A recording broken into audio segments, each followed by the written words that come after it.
Ego, I'll give it away here. You were so close on this, Tad, but ego is fragile.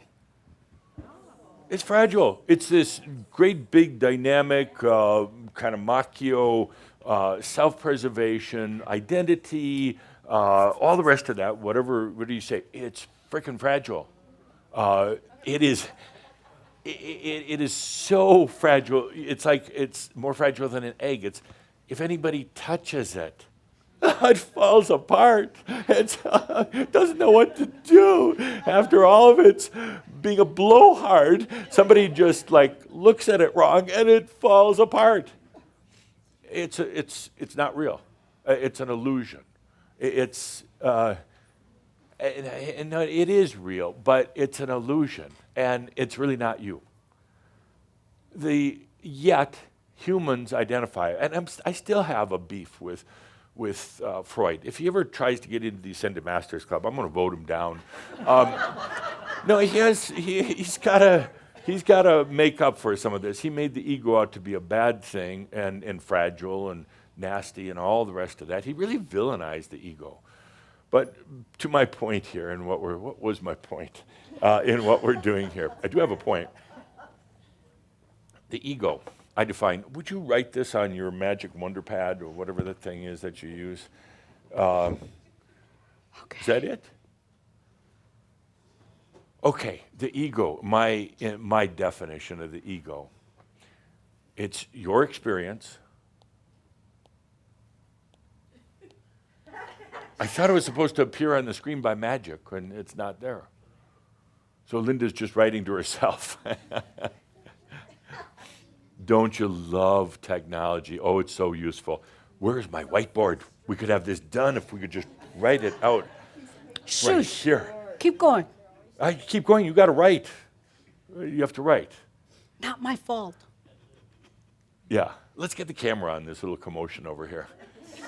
And some lights up. I want everybody to see what's, we got to figure this out. Yeah. Thanks, Adamus. We really love this kind of attention. I know. Don't you like? Under technical pressure. Ooh, there's a reason why I'm toying with you like this. Really? Yeah, you'll learn in just a minute. Your experience. Your experience based on your emotional stories. Oh. This is the definition of, my definition of ego, which is the only definition. Based on your emotional stories as seen through others. Oh. By the way, I love coming in as Adamus. I get to be a little bit more carefree than Saint Germain. And, I joke around. I act a little arrogant and pompous at times on purpose. I talk really well about myself because I can. But I want to get you into that habit of being able to do that. Talking really good about yourself, but not serious good. Not like, I'm the most special person in the world. It's, it's like, no, talk good about yourself with a smile on your face, okay? And joke about it and get other people kind of laughing, And there's going to be that little thing that says, it's my ego, and I'm being so arrogant. Oh, yeah, and it's fun. So where were we? Your experience based on emotional stories. Every story is emotional. Everything that comes through your mind is emotional. Everything. And I had an argument recently, and I won. I had an argument recently with a friend that's here today. I'll introduce in just a moment. And this friend said, what do you mean, Adamus? Everything is emotional. How about the number? How about a number? Is that emotional? And I'm like, does a number have emotion to it? And I said, 666. And then I said 13 and 44. At 1,572,000, just because. Everything is emotional. Every part of every story you've ever had is all emotion. There is actually really no logic. It's a kind of a false thing to say that there's really logic on this planet. It's all based on emotion. Every decision you make is based on emotion.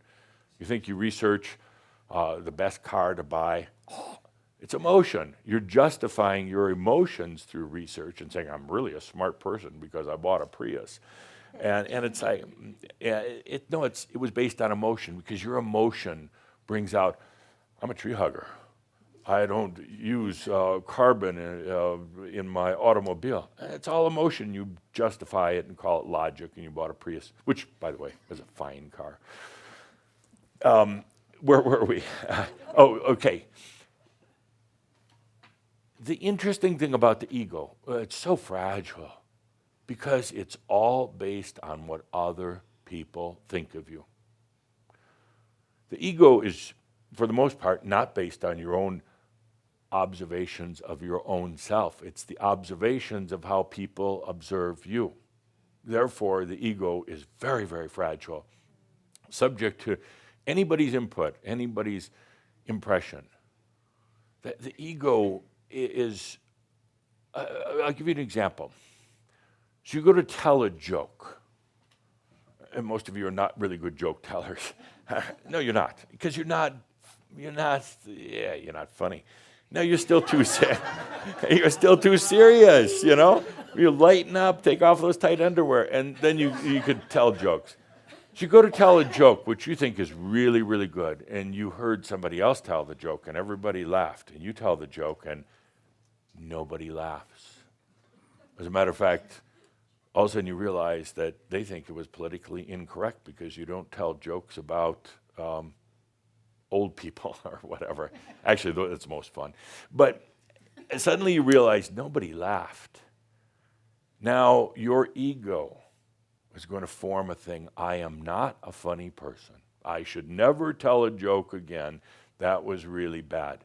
That goes into your ego, as well as everything else. The ego up to now has been based on your experiences, which are all great. Experiences are wonderful. Now an emotional story, which is okay as long as you recognize it for that. It's an emotional story. That's all it is. And the story can change. But the part that doesn't work so well here is as seen through others, how they perceive you. So let's take a good deep breath of that as I make my point that the ego, because of Freud and because of you, has not been a friend. It has not been a friend at all. It's been something that you've tried running from, hiding from, polishing, working on, destroying, blowing apart, reinforcing, all the rest of that. This thing called an ego. And the origins of ego, Latin, I go forth. I experience, I expand, I go forth. So your first new friend in this year is your ego. Is your ego. Ego is a fine thing. It's self-awareness, as was said before. It's self-awareness, but no longer through the eyes of others, how they react to you. You know how it is when you get dressed for the day, you put something on, you walk outside, and somebody just looks like this little look like that, and you're like, this is terrible. I shouldn't have worn this. I'm wearing an orange, it looks like a lumberjack shirt with a royal crest on it. I mean, who would wear something like that? And it looks great. But the ego is like, I shouldn't have worn that. I'm going to stand out and this looks stupid.